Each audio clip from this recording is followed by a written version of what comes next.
MMA legend right now in the room with us, our good friend, and I mean that. You're a good friend. Thanks, man. Matt Mitrione, just fresh out of Bellator 125. Yeah. I think. 215.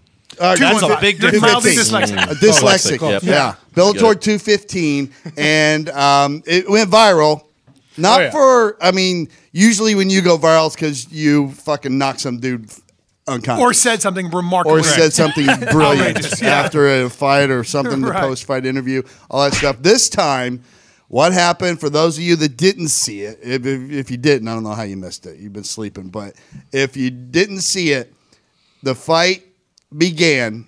Clearly, you were focused like a motherfucker. You looked good. Yeah, I mean, thank you. walking out, we watched you warming up in the locker room, and when you got out and you were bouncing inside the ring, we were Singing. like, dude, this guy is fucking got this. You come out, the fight starts. Yeah.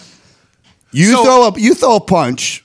Yeah. So I threw a straight left, right? Right. But it was just kind of like a distance gauge. But yeah, I want to gauge your distance. And he threw a counter hook over the top of it. Now, the thing is, I don't really remember, and the cameraman was out of position, so I can't really tell if he threw the hook first and then I threw the straight as a counter, or if I threw the straight and he threw the hook as a counter. I couldn't really tell. But I want to say you threw it as a counter.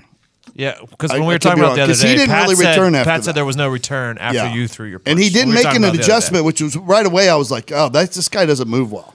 That's what I was saying. I felt very quick and explosive in that cage against Kharitonov. Yeah. I felt very good.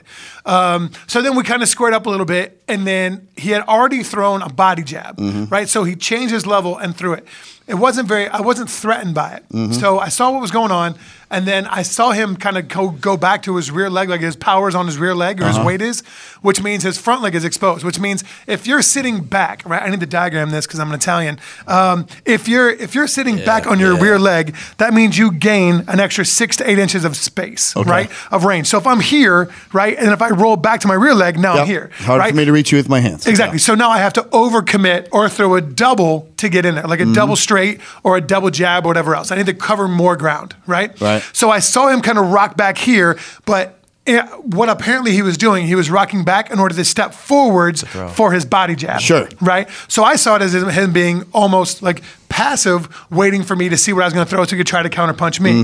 Now, Kharitonov's not a big counterpuncher. So as a result, when I saw what he was doing here, I was like, okay, well, I'm not going to overcommit this early in the fight, right? I don't know what he's going to throw, what he's going to try to wait on. So I was like, I'm going to throw an inside low kick. But I don't want to throw an inside low kick because I don't want to catch a check this early, right? And for an inside low kick, most of the time all you have to do is just turn your knee in, right? That's it. Right. And it'll be nasty. So I want to make sure it sticks with a little bit of fuzz on it. So I want to throw it to the upper inside area. So if Kharitonov was going to throw, which he did, through an inside jab, he had to take an inside step and then roll his hips to throw that jab. Which lowers his pelvic bowl a good 3 to 4 inches. And apparently He's got really saggy nuts. And his saggy nuts flew right into my foot. Believe that or not. Could you feel nuts? Did you hit him in the nuts? I felt crazy. Sorry. No, I felt his cup. The no contest. It's as if that fight never happens, right? It doesn't hurt. I think officially now I'm XXO-1. Yeah. Okay. So it doesn't count as a loss. Correct. People should know for either fighter. Doesn't count as a win. It's a separate category, but it stays on your record as a no contest. Yeah, that is accurate. How does having a no contest on there, how does that make you feel as a top level fighter? Disappointed. Okay. So it's a negative. Yeah, I would have. I feel very confident in my abilities in that fight, especially. So it's not awesome. So is the best way, is the only way to erase that from your memory or other people's memory is to get to fight him again? I believe that's the case. Okay. I believe that Bellator has a fight May 11th in Chicago. Okay. And I am doing my very best to be on that card. Let's go. And I think that I'm from Illinois. I live in Indianapolis, or I live at Purdue. I have a following and a fan base in the Midwest. I think that, and I know this is a lofty number, but I told the promoters, I'll bring 1,000 people there.